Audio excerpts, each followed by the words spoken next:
টঙ্গীর তুরাগ তীরে বিশ্ব ইজতেমা ময়দানে ধর্মপ্রাণ মানুষের ঢল। বয়ান, তালিম, জিকির ও অন্যান্য ইবাদতের মধ্য দিয়ে চলছে প্রথম পর্বের দ্বিতীয় ধাপের দ্বিতীয় দিনের কার্যক্রম।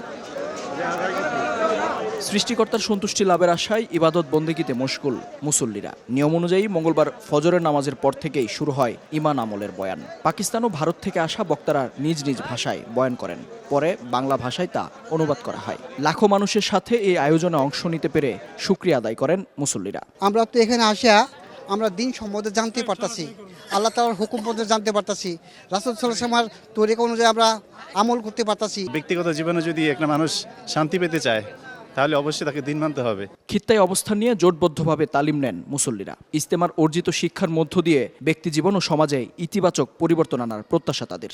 এখানে দুনিয়ার কোনো স্বার্থ নেই বা নিজস্ব ব্যক্তিগত কোনো উদ্দেশ্য নেই। একমাত্র উদ্দেশ্য হচ্ছে আমার ব্যক্তি জীবনটা কীভাবে সুন্দর হয়, আমার আখিরাতের জীবনটা কীভাবে সুন্দর হয়। তাদের বয়ান শুনে আমাদের দিলের পরিবর্তন হয়েছে ইনশাআল্লাহ। আশা করি ইনশাআল্লাহ আল্লাহ তাআলা আমাদেরকে প্রত্যেক বছর এই বিশ্ব ইজতেমায় আসার তৌফিক দান করে। ইজতেমার নিরাপত্তা নিয়ে সন্তুষ্ট আয়োজকরা। বুধবার আখেরি মোনাজাত সুষ্ঠুভাবে সম্পন্নে সব ধরনের প্রস্তুতি নিয়েছে পুলিশ। সূরা নিজামের যে পর্বটি সেটি দ্বিতীয় ধাপের সেটির আখেরি মোনাজাত 12টার সময় হবে। সেজন্য আপনাদের মাধ্যমে সকলকে জানাতে চাই আখেরি মোনাজাতে আপনারা শরীক হবেন। ইনশাআল্লাহ আমরা নিরাপত্তা ব্যবস্থা রাখবো, সম্পূর্ণ নিরাপদে থাকবে সবাই। 8 দিন বিরতি দিয়ে 14 ফেব্রুয়ারি থেকে শুরু হবে দ্বিতীয় পর্বের বিশ্ব ইজতেমা। আগামীতে টঙ্গীতে আয়োজন না করার শর্তে এবার সাতপন্থীদের এই অনুমতি দেওয়ার কথা জানিয়েছে স্বরাষ্ট্র মন্ত্রণালয়। মেহেদী হাসান, সময় সংবাদ, টঙ্গী, গাজীপুর।